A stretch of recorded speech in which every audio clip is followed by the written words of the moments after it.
Isto é para os loucos, os desajustados, os rebeldes, os criadores de caso, os que são peças redondas nos buracos quadrados, os que veem as coisas de forma diferente. Eles não gostam de regras. E eles não têm nenhum respeito pelo status quo. Você pode citá-los, discordá-los, glorificá-los ou difamá-los. A única coisa que você não pode fazer é ignorá-los. Porque eles mudam as coisas. Eles inventam, eles imaginam, eles curam, eles exploram, eles criam, eles inspiram. Eles empurram a raça humana para frente. Talvez eles tenham que ser loucos. Como você pode olhar para uma tela em branco e ver uma obra de arte? Ou sentar em silêncio e ouvir uma música jamais composta? Ou olhar para um planeta vermelho e ver um laboratório sobre rodas? Enquanto alguns os veem como loucos, nós vemos gênios. Porque as pessoas que são loucas o suficiente para achar que podem mudar o mundo são as que de fato mudam.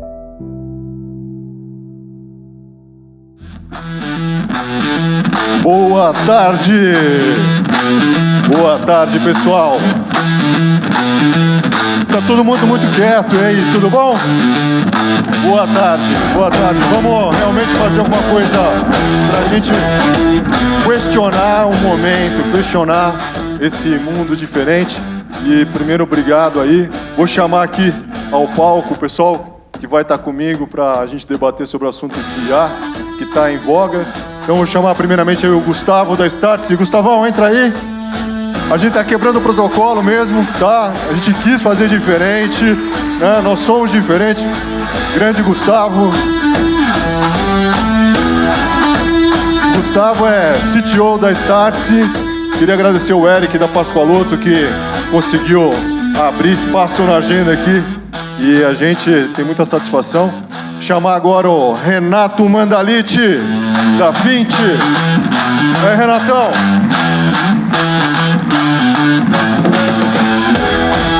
Grande Renato.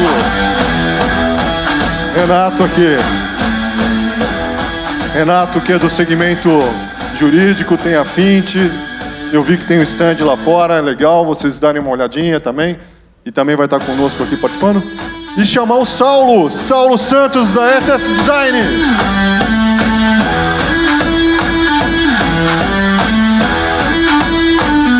O Saulo é responsável por esse filme, esse vídeo que passou aqui. Não sei quantos de vocês já viram o Think Difference, é uma propaganda da Apple, né? Lá quando o Steve Jobs ainda era vivo. Eu gosto muito, aí eu pedi pro Saulo, falei, Saulo, faz uma releitura. Que aquilo tudo foi feito em IA, 100%. Em IA, lógico, com a mente dele, né? E conseguir trazer uma imagem, um sentido um pouco diferente. E agora eu vou fazer o seguinte, antes da gente começar a ficar fazendo, né, o bate-papo e debater sobre o assunto de IA, eu vou contar para vocês como que vai ser mais ou menos esse contexto. Nós vamos passar um vídeo, esse vídeo também foi 100% feito em IA. Tem 6 minutos e alguma coisinha, né? Como que foi o conceito desse vídeo? Como que eu pensei nesse painel para que fosse bastante interessante? Porque senão fica aquela coisa, ChatGPT ou Manus, né, ou DeepSeek. Nós não vamos falar nada disso. Não vamos falar nada disso. Né? Nós vamos fazer o seguinte. Eu tive a oportunidade de estar no SXSW esse ano. Alguém já foi no SXSW aqui? Alguém? Deixa eu ver. Vale a pena. Coloquem O SXSW é em Austin, todo ano. É o evento que movimenta mais do que a Fórmula 1 no mundo. As pessoas, às vezes, no Brasil não sabem. Né? É um evento onde tem todas as tendências, né, do mundo. Né? As tendências de tecnologia, na parte cinematográfica, assim por diante. E eu tive a oportunidade de assistir palestras de 3 grandes futuristas, dentre outros, né? Então tem a Amy Webb, né, a Sandy Carter e o Ian Beecroft. E eu peguei desses 3, né, os grandes insights deles, e aí eu, alinhado com o Saulo, a gente montou, ele montou, né? Eu acabei passando os insights, tudo que eu tinha visto lá, né, e montamos um vídeo, né, um vídeo que foi feito 100% com IA. Então acho que é legal, porque já que a gente vai falar de IA, vamos mostrar também coisas que a gente faz com a IA, né? E um vídeo desse para fazer há anos atrás ia demorar meses, ia demandar um arsenal de gente em cima, né? E foi feito, né, pelo Saulo em 3, 4 semanas, né, Saulo? Nessa faixa. Depois ele vai contar um pouquinho sobre isso aí. Então, assim, o importante é, preste atenção, esses são insights não meus, não de nenhum dos nossos colegas aqui, são insights de 3 grandes futuristas que realmente estudam, estão envolvidos com IA diariamente, tá? Estão nos maiores fóruns do mundo falando sobre inteligência artificial e eu acho que tem coisas muito relevantes para a gente debater. Então, eu queria passar isso para ser a base do que nós vamos conversar com vocês. Pessoal, solta o vídeo, por favor. Conteúdo desenvolvido especialmente para o 12º Fórum de Inovação do IGEOC. Este vídeo é um convite à reflexão e à ação. Um panorama construído sobre os insights mais relevantes apresentados no SXSW 2025, um dos maiores eventos de tecnologia e futuro do mundo. Vamos explorar as transformações que a inteligência artificial já está provocando na sociedade, nos negócios e nas relações humanas. O futuro da cobrança e do relacionamento com o cliente começa aqui. E começa agora. Cada tendência é uma lente para o futuro, uma maneira de ver além do horizonte do tempo. Durante muito tempo, falamos sobre o futuro como algo distante. Mas ele chegou. A inteligência artificial, antes tendência, hoje é o motor central da transformação dos mercados e das relações humanas.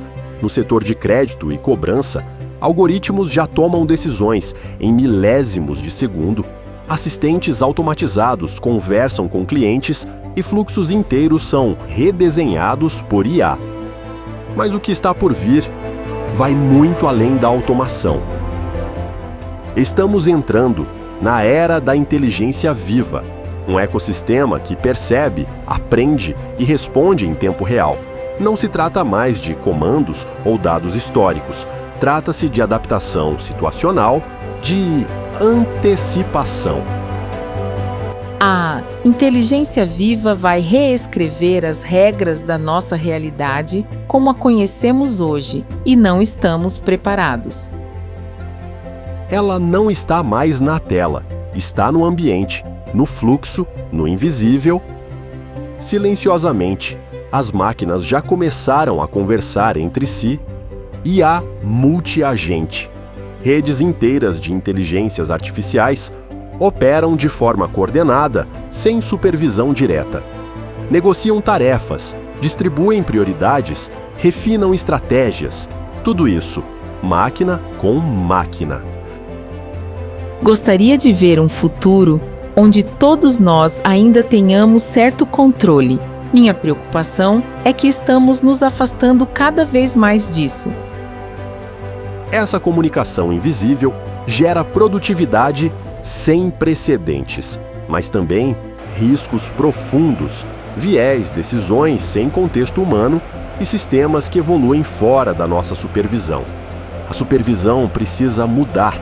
Não é mais sobre apertar botões, é sobre estabelecer limites. E falando em limites, a próxima fronteira está dentro do corpo humano. A computação orgânica e a biotecnologia estão fundindo lógica com biologia, células que processam, proteínas que armazenam, organismos programáveis. Quando o que é biológico se torna programável, deixamos de expandir a tecnologia e passamos a rediscutir o que é ser humano. A IA deixa de apenas interagir conosco, ela se integra a nós. Mas nem tudo está no invisível. Há também o mundo ao redor. Ambientes inteligentes, espaços que sentem, que se adaptam, que aprendem. A próxima fronteira da computação está no espaço físico. Estamos programando o mundo ao nosso redor. No setor de cobrança, isso significa salas de atendimento que percebem estresse, interfaces que antecipam demandas, experiências sob medida moldadas por contexto e não apenas por sistema. E isso exige uma nova mentalidade, porque o que está mudando somos nós. Vivemos uma mutação no conceito de trabalho. Profissões desaparecem, novas surgem da noite para o dia. A IA não otimiza mais, ela assume, cria, decide. Estamos vivendo na era do skill flux, onde o conhecimento técnico tem vida útil curta. A criatividade agora é uma competência essencial. Não é mais sobre fazer mais, é sobre se adaptar mais rápido. E no centro de tudo isso está o cliente. Entramos em uma nova economia, onde cada clique conta, cada hesitação revela, cada experiência molda vínculos. A IA está transformando a forma como nos conectamos com os clientes, mas sem propósito, ela se torna invasiva. A régua deixou de ser linear. É emocional. Cada pessoa tem seu tempo, e cada tempo tem seu valor. Human to human. E tudo isso não é mais ficção, são protótipos, soluções em andamento, tecnologias sendo implantadas. O ano de 2035 não é uma projeção, é um ponto de virada. Mais do que tendências, o que levamos daqui são escolhas. Escolhas sobre como liderar na era da inteligência. Como ouvir o cliente quando ele for uma pessoa ou um sinal. Como garantir que a tecnologia amplifique o melhor do humano e não o substitua.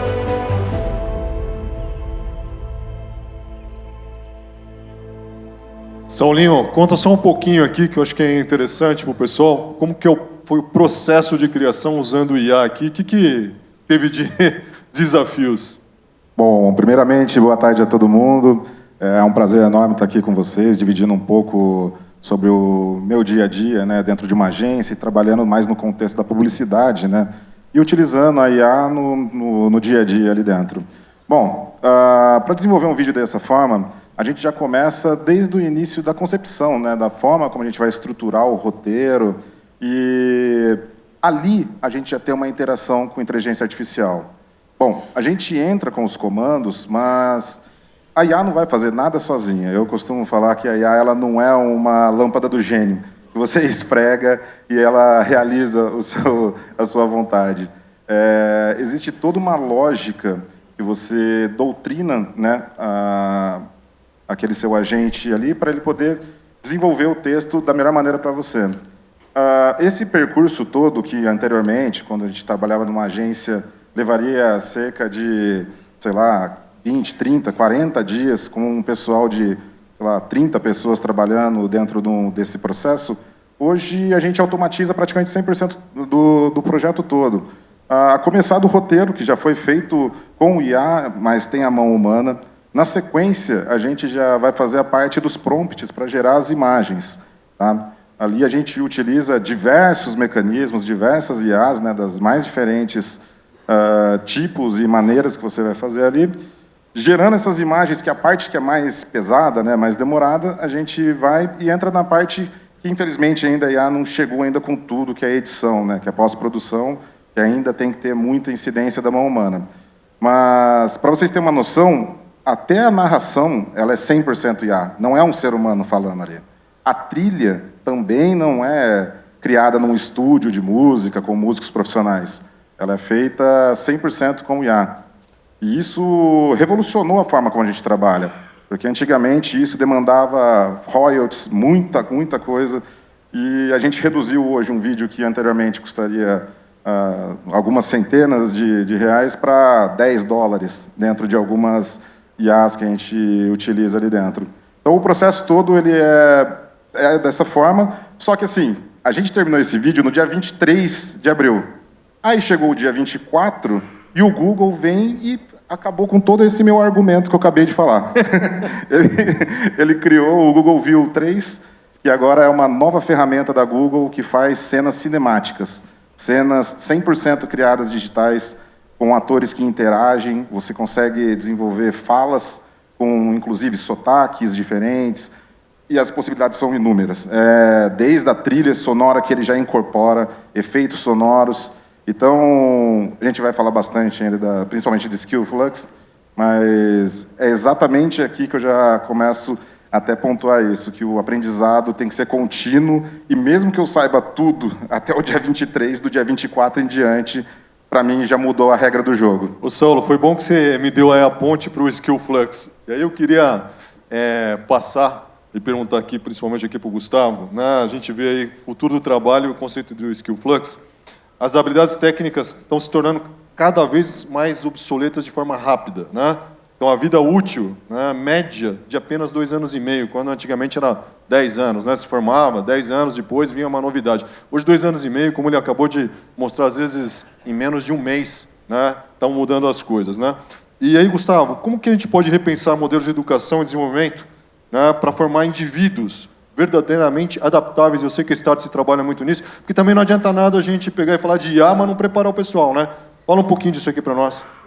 Bacana, obrigado pelo convite, boa tarde, pessoal. Acho que uma das coisas que a gente acredita muito, e isso já virou um termo meio batido, mas é importante a gente relembrar, é essa história de que você passa a ser um eterno aprendiz. Isso já era verdade no passado, agora se tornou um imperativo. Se você ficar sem aprender por 6 meses, 1 ano, 3 meses, muito provavelmente você vai perder o passo do mercado.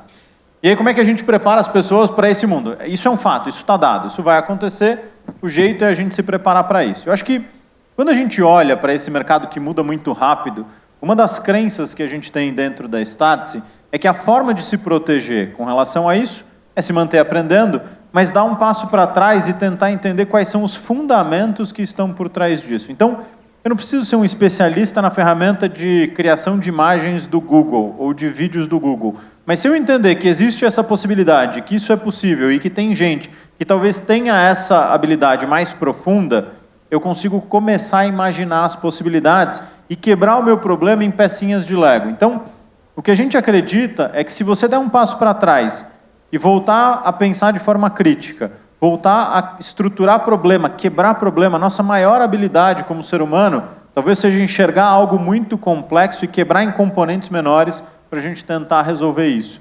Então, o que a gente tem visto muito é menos a discussão das ferramentas e mais a discussão dos fundamentos. Como é que eu quebro um bom problema? Como é que eu acho as boas oportunidades? Porque se vocês forem olhar hoje, só a título de curiosidade, existem mais ou menos 35 mil ferramentas de inteligência artificial para resolver o que vocês quiserem. Aí a gente entra no problema 2, que é, tá, eu tenho 35 mil, o que eu faço com isso? A próxima pergunta é, qual é o problema que você vai resolver dentro do seu negócio? Qual é a oportunidade que você vai capturar a partir daí? E essa oportunidade tem que mexer em 3 lugares. Ou ela me economiza dinheiro, ou ela me faz ganhar dinheiro naquilo que eu já vendo, ou ela me dá a oportunidade de vender um novo produto ou um novo serviço.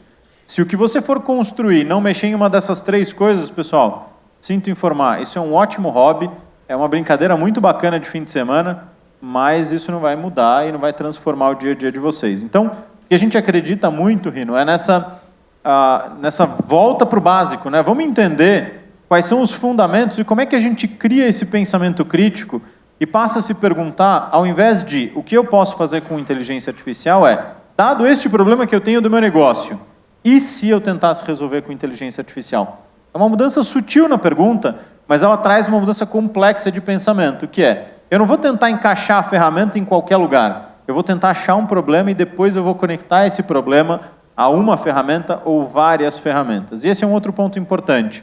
A solução, muitas das vezes, não é uma coisa só. ela é um combinado de várias coisas. Imagino que a construção do vídeo, você não jogou numa ferramenta e saiu magicamente tudo. Você vai concatenando e conectando esses bloquinhos de Lego. Então, de forma objetiva, entender quais são os conceitos principais, pensar de forma crítica e estruturar problema. Acho que isso nunca vai sair de moda. Excelente. E uma coisa que o Gustavo colocou aqui, que eu vi lá fora, falando muito, no AI Racing, né? Então, assim, é uma corrida de AI, então tem AI para tudo que é lado, né? E é um grande jogo também geopolítico. Então, hoje, a batalha entre US e China para saber quem realmente vai estar ditando, né? Ou liderando esse segmento. E uma coisa que a MWeb, eu não sei se todos já tinham ouvido falar da MWeb, sugiro, quem gosta disso, entra no YouTube, vai lá, MWeb SXSW 2025, assiste a palestra dela inteira. Ela é a maior futurista do planeta. Vale a pena, todas as grandes empresas do mundo ouvem o que ela coloca como tendências.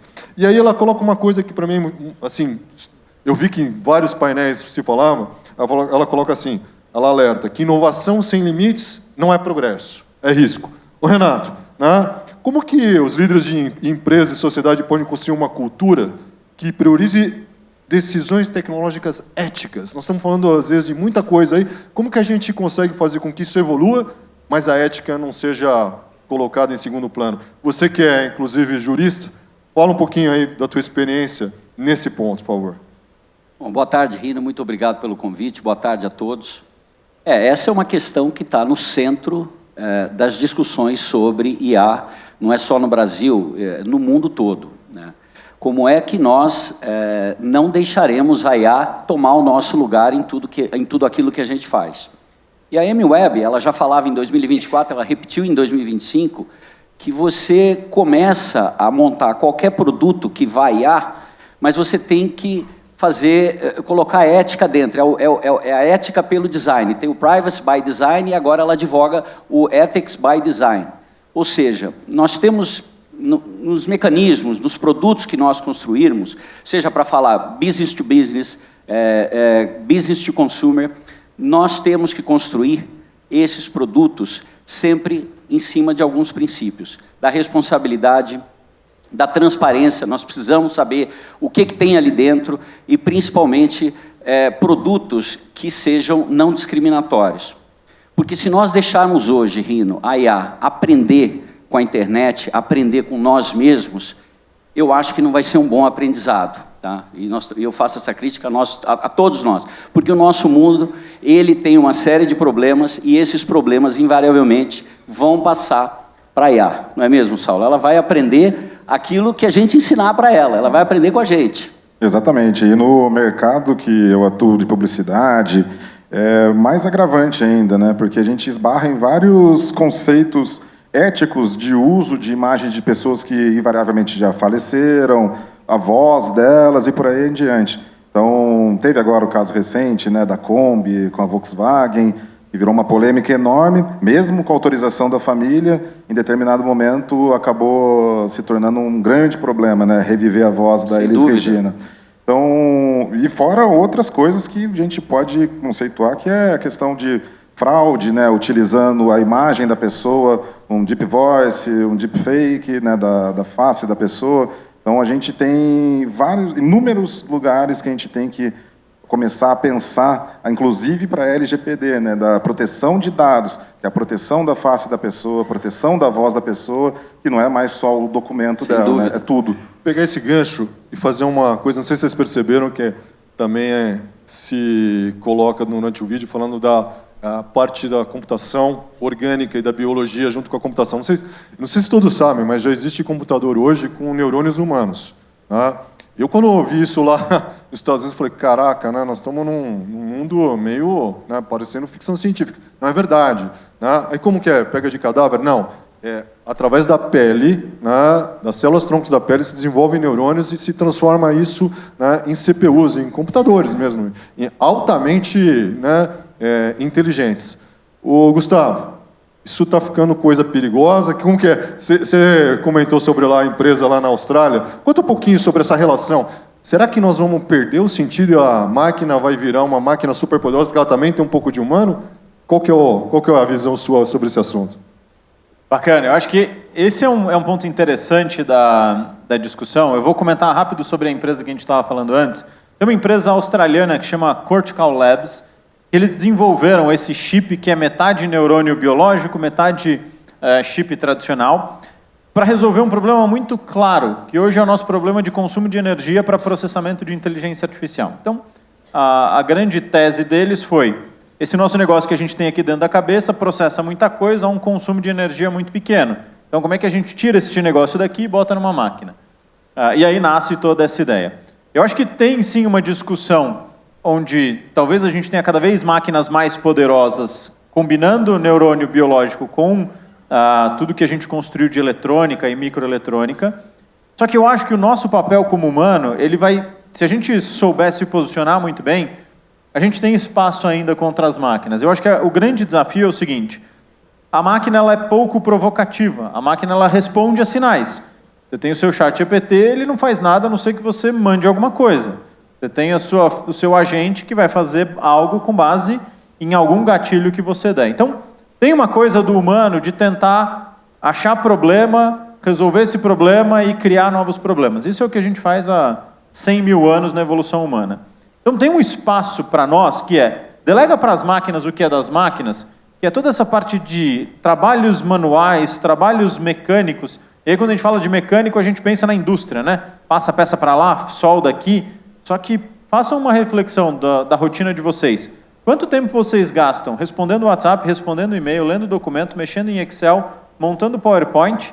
E quanto tempo vocês gastam conversando com o cliente de vocês, conversando com os times de vocês e conversando com os parceiros de negócio? Se o seu tempo está mais do lado de cá do que do lado de cá, sinto informar, vocês estão fazendo mais trabalho de máquina do que trabalho de humano.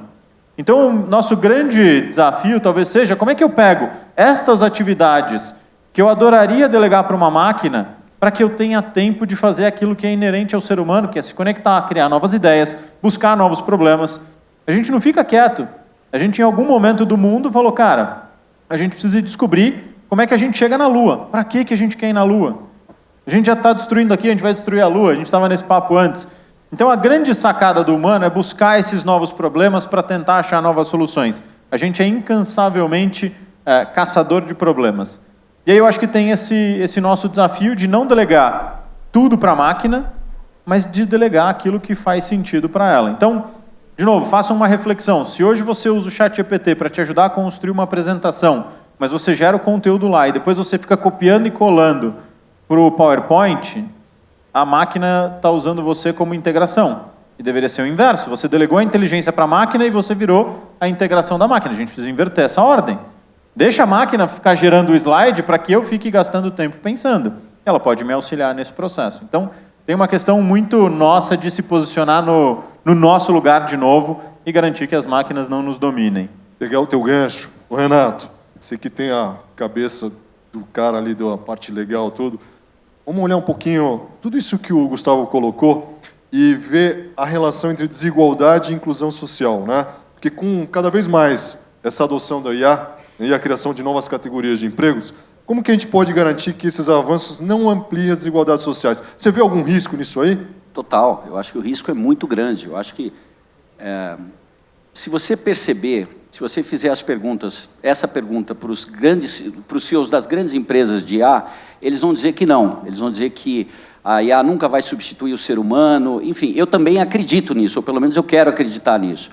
Mas, quinta-feira passada, numa entrevista da CNN, o CEO da Anthropic, ele foi entrevistado pelo Anderson Cooper, e ele disse claramente, e nenhum CEO tinha dito isso, ele disse claramente que os empregos de entrada nos Estados Unidos, 50% seriam extintos pela IA. E ele previa um desemprego entre 10% e 20% em toda a força de trabalho americana decorrente do uso da IA, dessas novas tecnologias combinadas. E o Anderson Cooper, ele ficou um pouco... Ele não esperava essa... Ele falou: não, mas eu não estou entendendo, todo mundo está dizendo que não vai ser bem assim. Ele falou: não, vai ser assim sim, se nós não tomarmos as medidas necessárias, e nós já estamos passando do ponto.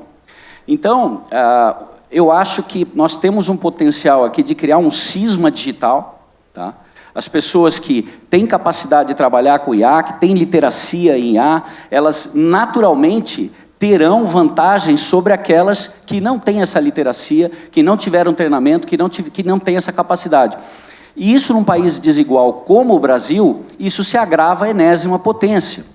Então, nós temos um desafio na nossa frente, que é exatamente isso. Como é que nós vamos criar uma regulação que seja, ao mesmo tempo, que leve à modernidade, mas, ao mesmo tempo, seja inclusiva? Porque, se você olhar hoje o nível de educação que nós temos no país, é um problema.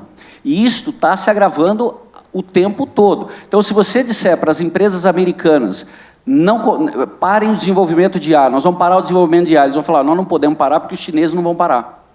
Então, é uma questão geopolítica essa também, né? Então, é um problema muito sério. Eu acho que nós precisamos de regulação, mas mais do que regulação, Rino, nós precisamos de incentivo. Porque através de incentivo se modela comportamento. Então não adianta falar para as empresas aqui, olha, não usem automação, viu? Vocês não vão reduzir os custos de vocês. Está todo mundo aqui, todos os empresários aqui estão interessados em reduzir custo. Agora, a custo do quê? Né? As expensas do quê? Então, Rino, vem uma regulação por aí, mas é uma regulação onde você tem experts sobre um assunto que é absolutamente novo. Então é muito difícil você regular uma coisa que você não conhece, porque ela está mudando todo dia, né? Ô Saulo, pegando esse ponto aí, a gente olhando um pouquinho para o teu ambiente das empresas de publicidade, propaganda, desenvolvimento de marcas e tal, às vezes o pessoal começa a olhar assim e fala assim, não vai mais precisar de um publicitário, né? Agora as grandes big techs vão, né, fazer esse papel, né? Não é muito simplista isso? Porque a gente vê o quanto que tem de cérebro por trás. O importante é estar atualizado, né? Que aí você dispara na frente dos outros. Mas não é um pouco simplista achar que as big techs vão fazer tudo e isso vai acabar esse segmento? Não, exatamente. Hoje, independente da forma como você vai utilizar, é uma coisa que eu sempre toco na tecla. A IA, ela é uma ferramenta. Ela não é o meio final de tudo. Eu sempre uso esse exemplo, que ele é bem básico. Se você for montar um guarda-roupa, você com uma chave de fenda, você consegue montar. Mas você tendo uma parafusadeira é melhor, não é? A IA, ela faz essa função, ela começa a te potencializar naquilo que você é melhor. Só que a criatividade, ela é inerente nossa. Porque a criatividade, ela é uma questão cultural, ela é o que conecta as pessoas, é o que faz a gente se entender como seres humanos, que a gente consegue perceber as coisas diferentes. E, inclusive, criatividade não está dentro de padrões lógicos. Nem sempre a IA, por exemplo, só dar um exemplo bem básico, a IA ela trabalha com uma soma de resultados e dá um resultado provável, né, dentro daquilo que já foi criado. Só que nem sempre criar algo mora nesse lugar. Um exemplo que eu vi essa semana, que é bem legal, o LED, a pesquisa do LED foi nos anos 50. Só que ficou lá, estacionado, guardadinho, e só agora, nas últimas décadas, que a gente achou um local que funcionasse isso. Então, nem sempre a máquina ela vai estar ali disposta a caçar pontos que a gente não vê como necessidade, sabe? Que ela nunca vai achar como uma necessidade. Então, o processo criativo sempre vai existir, sempre, independente da forma e como seja executado. Excelente. Gustavo, me diz uma coisa, você que está em contato direto com a Startse, com várias empresas no mercado, inclusive o meu diretor, o Alan, fez curso recentemente com vocês, porque eu penso assim como empresário, não adianta nada eu ficar cobrando IA das pessoas na minha empresa se eu também não preparei e não dei os fundamentos para eles. Então, inclusive, nessa quinta-feira nós vamos ter um evento na empresa para realmente colocar isso. E também, do outro lado, a gente vê que o colaborador, né, que faz parte da tua empresa, ele não pode olhar aquilo só como uma coisa, é algo a mais. Aqui os futuristas falaram, 2035 vai ser marco. Tem gente falando em humanoide, tá? Não é ficção científica isso não. Então, assim, quando você está em contato com as empresas, no Brasil, né, qual que é o maior erro das empresas brasileiras que estão cometendo ao tentar implantar soluções de IA? Né? E o que esses esses empresários, esses gestores deveriam pensar, né, para fazer um planejamento e ter realmente condições de ter sucesso? Bacana. Acho que tem dois principais pontos que a gente vê nas empresas, dois, talvez, erros muito comuns. O primeiro deles é achar que você não precisa treinar ninguém e que as pessoas vão saber usar logo de cara, porque, poxa, o ChatGPT está aí, entra lá e usa. Então, isso sim é uma literacia nova, é uma forma de pensar diferente, isso precisa ter um pouco de método. Então, o primeiro erro é, usa aí, te dei uma licença, se vira e eu quero ver resultado. Falta um pouco de base, então a gente vê muita iniciativa nesse cenário. O segundo grande erro que a gente enxerga é, eu fui lá, treinei todo mundo, achei muito bacana, agora pessoal, usa aí. Só que sem direcionar objetivo de negócio. E aí as pessoas começam a usar para um monte de coisa que é bacaninha, mas que não gera resultado. Então, duas dicas importantes que a gente tem visto no mercado e é um pouco do que a gente fala. Primeiro, as pessoas precisam ter esta nova literacia e não é sobre usar a ferramenta, é sobre pensar diferente. A forma de estruturar o pensamento neste novo jeito, neste novo mundo, é diferente do que o que a gente sempre fez. E uma vez isso treinado, dê problemas de negócio, coisas claras, que tem métrica, que é fácil de descobrir se funcionou ou se não funcionou. Porque se vocês não fizerem isso, vira um monte de iniciativa bacana que não muda nada no fim do dia. Fica fancy, né? Fica um negócio bonitinho, só... legal, mas, cara, na tua margem lá no fim do mês, não mexeu em nada. Exatamente. Então, assim, isso é uma das coisas, até agora compartilhar um pouquinho a minha visão com vocês também, como empresário. Eu olho o seguinte, né? Eu acho que a gente tem que estar sempre muito conectado a tudo que está acontecendo. Do ponto de vista da inovação, né? E poder usar isso ao máximo, né? Até fazer uma enquetezinha aqui, assim. Quem usa, né, algum IA no seu dia a dia na vida pessoal? Levanta a mão aqui. Na vida pessoal. Né? E na empresa? Quem usa? Né? Eu vou falar para vocês. Né? Uma das coisas que a gente vê, e eu tenho percebido muito isso, depois queria ouvir a opinião de vocês, há um desconforto. Às vezes a gente tem um desconforto. Só para vocês terem noção, em mais 5 anos não vai ter aplicativo em celular. Você vai falar direto com o teu IA. Para que você usa Google? Né? Não vai, você não precisa. Né? Eu não sei quantos já passam por isso, às vezes, na sua vida pessoal. Né? O companheiro ou a companheira pergunta assim, mas isso aí é o quê? Aí você vê a resposta assim, pergunta para o teu IA. Né? É o normal. Né? Só que tem uma coisa. Né? Além de aprender a como usar aquela IA, e quem usa um agente tem que saber treinar, ensinar. É igual uma criança. Ele vai crescendo, porque ele vai te conhecendo cada vez mais. Se ensinar errado, ele te responde errado. Se ele ensinar certo, ele responde certo. Qual é o melhor? Não importa. É o que te der melhor resultado.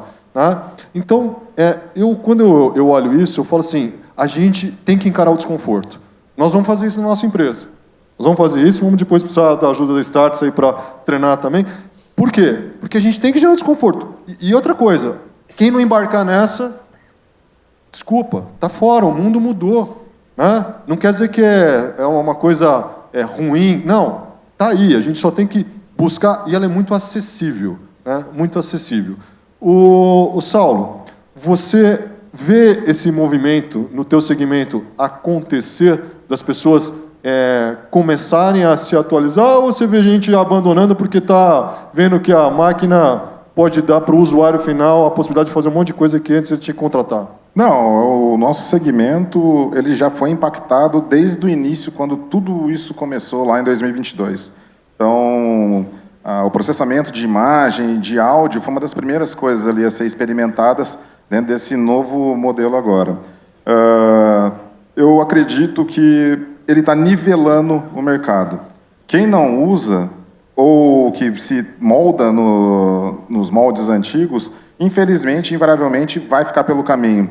Porque hoje, que nem a gente usou bem aqui o exemplo do vídeo que foi feito, é um homem só fazendo tudo isso junto de vários agentes. Então, não tem como as agências ou criativos, de forma geral, independentes, fugir disso. Porque a gente acelerou todo o processo muito, a gente acelerou demais o processo com a IA. Então, por exemplo, você vai pegar determinadas campanhas, coisas do gênero, você consegue hoje desenvolver muito mais rápido. E publicidade é quem chega primeiro. Então, se a agência não estiver utilizando o IA dentro do Photoshop, ou seja qual suíte for, vai ser impossível se manter vivo, porque vai ficar para trás numa questão óbvia de tempo. Exatamente nisso. O Renato, como que está esse mundo do IA, né, nessa parte legal? Que muitas empresas têm, aliás, todas as empresas têm um departamento jurídico, né, algumas para poder dar suporte do ponto de vista tributário, outras do ponto de vista trabalhista. Você tem visto que os advogados, esse segmento, está pegando realmente essa oportunidade e acelerando, ou estão mais vendo o bonde passar e vão ficar para trás? Olha, eu acho que tem os dois, tá? Mas o que eu sinto, a exemplo do seu segmento, o nosso segmento jurídico foi muito impactado, porque a IA ela trabalha com texto. A IA generativa hoje trabalha com texto. Antes da IA generativa, a gente já trabalhava com IA, mas era machine learning. Nós começamos lá em 2012, né? Todo mundo chamava a gente de maluco, e acho que a gente era um pouco mesmo, mas a gente treinava os modelos e era muito caro treinar modelo, né? Principalmente para tarefas repetitivas. Agora, com o advento da IA generativa, isso é uma tecnologia ubíqua, né? Está em todo lugar, está todo mundo usando, está todo mundo falando disso. E os advogados, eles, apesar de serem, né, a classe jurídica, de ser uma classe muito tradicional, eles sim abraçaram a IA generativa, eles estão sim usando a IA generativa, tanto em escritórios quanto departamentos jurídicos, mas eles são mais avessos a risco, né? Eles têm muito medo de um vazamento e tudo mais, e o que a gente está vivenciando hoje é que está havendo as pessoas estão usando dados indevidamente. Então, hoje você recebe uma ligação dizendo, olha, eu sou seu advogado, e ele usa o nome do seu escritório, dizendo o número do seu processo e dizendo, faça um depósito assim, para você poder fazer um levantamento mais tarde. Então, isso está acontecendo. O mundo jurídico está sofrendo muito, muito com isso. E lá no escritório, né, na Fint, né, no caso, o que a gente fez? Para começar a usar IA, primeiro que todos nós temos que usar, eu tenho que trabalhar, eu tenho que saber manter uma conversa com o IA, senão não dá, não adianta eu tentar delegar, terceirizar o problema para um departamento de inovação, né? Você quer resolver um problema, você terceiriza para o outro, você cria um departamento de inovação e a inovação tem que ficar ali, né, Rino? Mas aí o que nós fizemos? Nós olhamos o IA sob dois pontos de vista, processo e produto. A gente começou a trabalhar IA primeiro de processo. A gente começou a revisar todos os processos nossos, para ver se aquele processo era o melhor, revisitamos esse processo e depois fomos embarcar a IA generativa em algumas etapas. Tá? Então não adianta, e a gente conseguiu fazer isso, e hoje na Fint a gente trabalha muito com os nossos clientes nesse sentido. Não adianta você tentar olhar um processo dentro da sua empresa e falar, onde é que eu posso colocar a IA aqui? Não, lá nós demos um passo para trás, revisitamos os processos, reescrevemos os processos de uma maneira em que nós passamos a usar a IA generativa num novo processo, e não no processo antigo. E, paralelamente a isso, uma segunda atividade que nós fizemos, e essa dá muito trabalho, é você fazer a gestão correta dos dados dentro da sua empresa. É muito simples falar, faça um data lake, faça isso, mas é muito, muito complicado. Para você entender todas as entradas de dados que tem, e um escritório de advocacia, imagina empresas de cobrança de call center, que a entrada de dados são várias, são inúmeras. E aí você entendeu quais são as perguntas que você quer responder com aqueles dados, isso é um processo que leva muito tempo. Porque não adianta nada você ter um bom processo, mas se os dados não estiverem estruturados e organizados dentro da sua empresa, não vale de nada, Rino, porque daí você tem dado, mas você não sabe o que fazer com ele. Excelente. Ô, Gustavão, me diz uma coisa. Você que está toda hora aí com o pessoal, contato, treinando gente, jovem, meia-idade, pessoal da terceira idade. Cara, como que hoje está a relação entre o ser humano, dos que você tem contato, estão mais empolgados com o mundo cibernético ou saudades do mundo roots, assim, dos rústicos? Tem um pouco de tudo, mas eu acho que tem, obviamente, em linhas gerais, um saudosismo de que antes era mais fácil entender esse mundo, ele de fato era, e aí um pouquinho de, poxa, se não tivesse tudo isso, era mais fácil de compreender o mundo. Mas tem, por um outro lado, e aí independente da geração, uma sensação de que, cara, isso aqui talvez faça a minha vida ser muito mais eficaz, faça o meu trabalho ser muito mais gerar muito mais valor do que o que de fato a gente tem, do que a gente faz hoje. Então, eu acho que as conversas têm sido... Era muito mais fácil entender o mundo antes, e tem esse saudosismo, mas tem uma oportunidade gigantesca da gente não ficar mais ali apertando o botão e batendo o teclado, que é o que na nossa rotina acaba sendo muito comum. Legal, pessoal. Estamos chegando aqui ao final. Primeiro, eu queria falar que, assim, eu não sei se tem alguma pergunta da plateia, se alguém quiser fazer, né? Vai dar uma olhada ali, assistente de palco, né? Assim, o que eu vejo aqui e sugiro para vocês, estimulo vocês, é pegar um pouquinho do que cada um aqui falou, né? Levar para casa, dar uma pensada, né? Final de semana, Netflix, não, entra no YouTube, vê os futuristas ali, assiste. Olha, eu vou falar para vocês, eu assisti lá pessoalmente, eu já vi a palestra da Amy Webb umas 2, 3 vezes. Tem gente que às vezes fala, pô, será que esse cara é meio louco? Talvez. Eu venho às vezes no trânsito, venho ouvindo, né, podcast e tal. Né? Por quê? Porque a gente precisa repetir isso e tentar formular uma imagem desse novo mundo. O mundo mudou, pessoal. Mudou total. Eu vejo que talvez o pessoal que nem da minha geração, que geração X, depois dos baby boomers, a gente tem uma certa vantagem de ter conhecido toda essa evolução, desde o mundo analógico. Eu sou da época do vai e vem, que você botava as coisas, né, vinha um office boy lá da empresa, levava para outro departamento, né, e você guardava aquilo ali até acabar o depara e jogava fora. Né, não tinha e-mail. Né? Hoje a gente vive com o celular na mão, pergunta para o IA, o caramba quatro. A geração nova já nasceu digital, então ela não tem esse tipo de, eu diria assim, fundamento, né? Não tem certo ou errado, né? Mas a gente tem que pensar que sociedade a gente quer ser, né? Como que a gente quer, né? No mundo dos negócios, não dá para não ter automação, não dá para ter uso de tecnologia, né?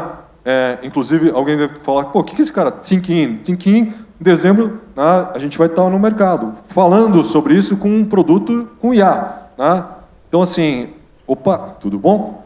Obrigado. Nossa Senhora, obrigado, hein? Então, eu vejo assim, reflitam, façam uma pipoca no final de semana, senta com o parceiro, com a parceira, com os filhos, assiste. Né?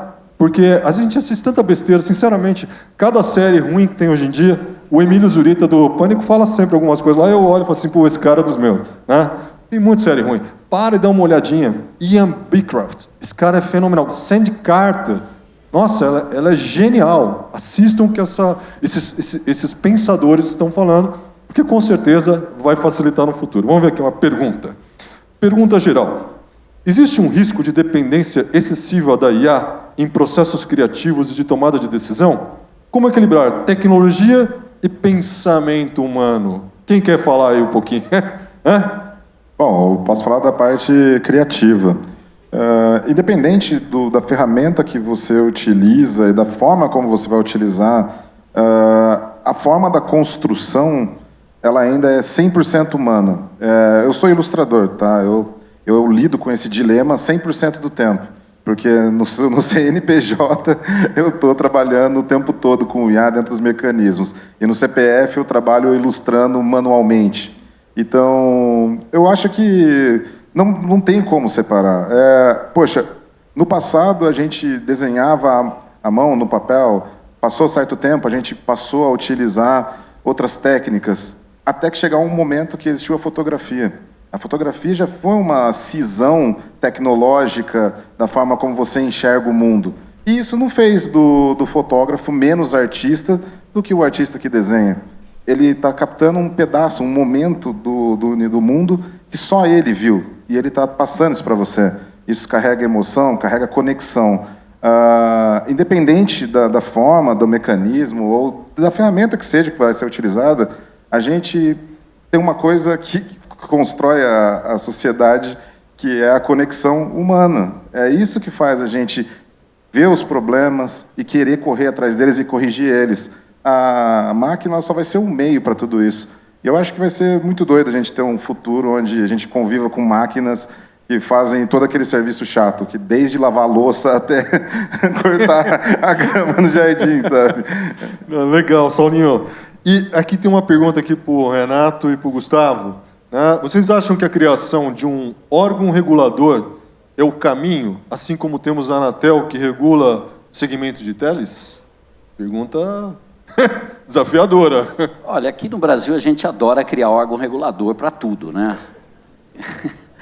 Eu sou um pouco crítico a isso, mas vamos deixar isso de lado, né? Eu acho que nós já temos órgãos suficientes aqui para regular.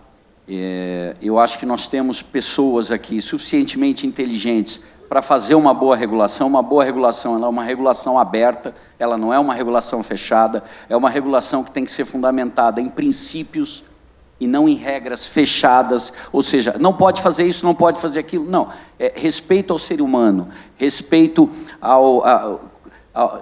o ser humano sempre, né? IA primeiro e ser humano sempre. Então, esse tipo de regulação é a regulação que eu acredito, da IA.